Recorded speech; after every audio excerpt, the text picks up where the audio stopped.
Rajkot Jetpur national highway ઉપર વખતો વખત national highway authority અને ટ્રાફિકના સાથે ચર્ચા કરીને ટ્રાફિકનો મૂવમેન્ટ સારી રીતે થાય અને જે વરસાદના કારણે વચ્ચે જે ટેમ્પરરી આપણે વેટ મિક્સ મૂકીને ખાડા પૂરવામાં આવ્યા હતા આ તમામનું પણ ઝડપથી નિકાલ થાય અને માટે પ્રયત્ન કરવામાં આવી રહ્યા છે. અત્યારે 57 જેવા લોકેશન જે છે આ હાઈવે ઉપર આ અમે આઈડેન્ટિફાઈ કર્યા છે અને નેશનલ હાઈવેને આ લિસ્ટ આપવામાં આવી છે.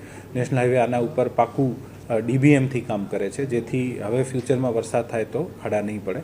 સાથે સાથે ટ્રાફિકના સંલગ્ન સાથે રહીને અને જે પણ ટ્રાફિક જામની પરિસ્થિતિ બને છે આને ઝડપથી દૂર કરી શકાય. નાનું મોટું જે ટ્રાફિક જામ અત્યારે કામ ચાલે છે આને પણ આના કારણે પણ લાગતું હોય છે કારણ કે અત્યારે આપણે સાથે સાથે ખાડા પૂરવાની જે પાકા મટીરિયલથી ખાડા પૂરવાની કામગીરી છે આ પણ ચાલુ છે.